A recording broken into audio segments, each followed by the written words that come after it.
What's up, Comic Book Nation? Thank you for stopping by here at San Diego Comic-Con. I am in the studio with DC's Superhero Girls. Ladies, how's everything going today? It's great. Wonderful. Super. Thank you. Wonderful. I see what you did there. Wonderful. So this show is unlike so many other things. We see superheroes in the movies and on television, and there's some dark, gritty things, even when there's fun things. And DC Superhero Girls is a very unique situation. It's so light and so empowering and so fun, even for adults to have fun with it. Kind of, what's your experience been like, working on this show as opposed to other DC properties you guys have worked on in the past? Well, let's see. So, before we started working on this version of DC Superhero Girls, this will be the second incarnation of DC Superhero Girls. I did shorts for Warner Brothers around 2011 called Super Best Friends Forever. Mm-hmm. So the difference for me as a producer and a director is that those were shorts. They were like a minute and a half long, which is pretty much just a joke, It's like it's a setup and a punchline. It isn't much more than that. So now this is a series, and our episodes are 11-minute long. So we get to tell real stories, but we still get to bring that lighthearted sense of humor to it. It has a lot of heart as well, on top of really getting to have the superhero fighting in action, and that's a big thing for me because I come from shows like My Little Pony, where nobody was ever allowed to hit anybody ever. No one's punching anyone in the face. Yeah, now we have like Wonder Woman pounding Supergirl's face into the floor, and it's like, it's so free. Lost time. Yeah. And I've played Wonder Woman for a long time now, and I was just so glad to be back on this because I played it in the shorts, and you never know if you're going to be coming back. Right. So I was like, is that chopping block coming down? But I was very happy. And also, there was such a great response to those shorts, and I kept saying, like, why isn't somebody making a series out of these? They're so great, and the designs are amazing, and I just very happy. Yes, finally came together. Yes. Y'all done that? What they said, sure. No, I mean, having done the original, some work years ago, the shorts, it was a different feel, and for me, just playing Supergirl, this sort of even got closer to like sort of what I like to do, sort of more sardonic, sort of more eye-rolly, more like chip on her shoulder, something to prove. And so, selfishly as an actor, it was really very exciting to see what this new incarnation was bringing. And unlike so many other shows in the past, this has an opportunity to really mean something, especially for young girls growing up now. This new generation of young girls that are coming up, like they get the opportunity to live and to grow and to learn in this Time's Up movement, in this time where everyone's really being empowered finally. And now you have a show like DC Superhero Girls that really gets to give them that on TV as well. Have you guys had the reception from young girls? Has there been a response to the shorts and then to getting into this new series? Well, this version of the series actually has not aired yet. Right. I know there's news out there. Right. The shorts, and a lot of you guys are involved in the shorts. Yeah. Well, there hasn't been enough out yet to really see a specific response in that sense. We're looking forward to next week when we're really going to premiere for the first time in front of the Teen Titans Go to the Movies. So our theatrical short will be in front of that. So that'll be our first premiere. But I think what my hope is having somebody who's produced cartoons, empowering cartoons for girls in the past, My Little Pony, I worked on Powerpuff Girls. It's one thing to empower girls, tell them, be strong, stand up for yourself, go for what you want, and it's another thing to send them out into a world that supports them in doing that. Mm-hmm. So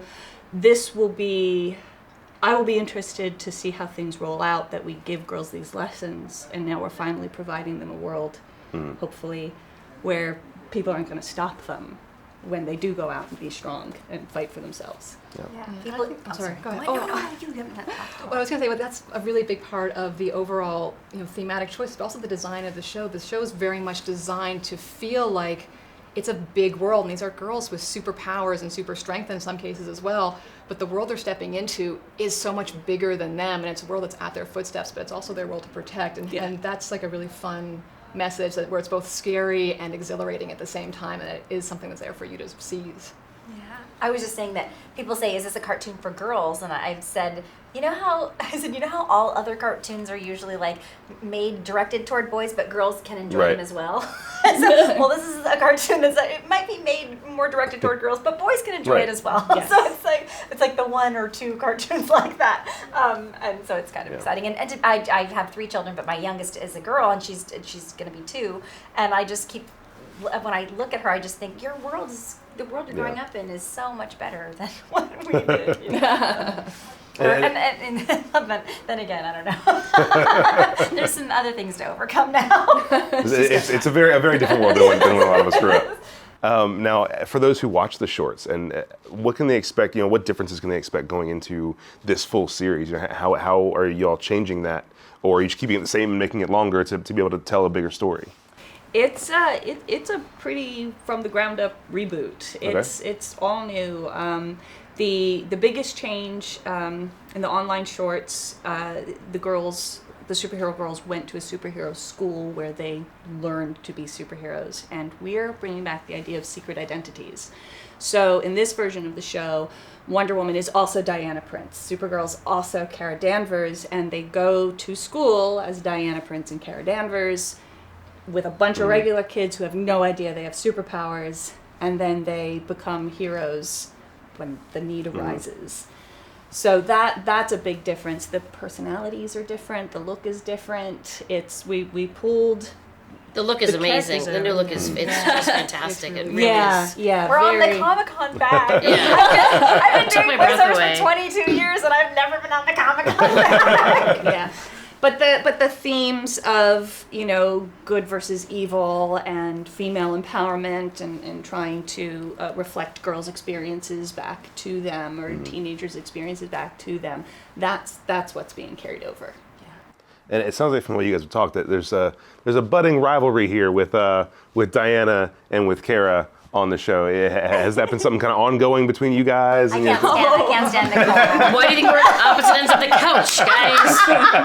It's in our contract. I'm not sitting near her. I do not make me sit near her. I need 3.5 feet. Yeah. 2 people, not just one. There's all kinds of on male shows they brush up against each other like constantly, and nobody ever talks about it. I mean, it doesn't. But when for some reason it's funny when females get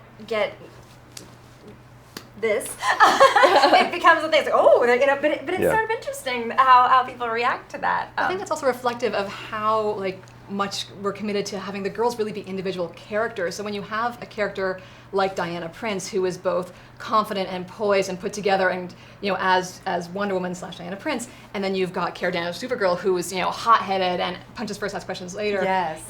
Naturally as teens, but also as heroes, those 2 characters are gonna clash. They're gonna clash sometimes, and Yes. what that means on a super sense, but also on a teen sense, is a really fun thing that we want to explore in the show for other characters as well. There's also fun stories to tell. Yeah, it makes things more interesting. I think it reflects reality that sometimes we don't always get along with our friends, but we're still friends with them. Yes. Yeah, It's like it's not just absolutely. holding hands and skipping down the lane all the time. It's that's our lives. It's so important for people to see, for kids to see that too. That there's love there, and there's going to be conflict, but there's still love there. Yes. Absolutely. Well, thank you guys so much for stopping by. And there's a lot of people really excited for this show to start, and you only got another week until Teen Titans Go, and so the world's going to see the new DC superhero girls, and I know we're all very excited. So thank you guys for coming by, and thank you guys for tuning in and checking us out. Keep it locked on Comicbook.com for all kinds of great San Diego Comic-Con coverage of the rest of the weekend. We'll see you later.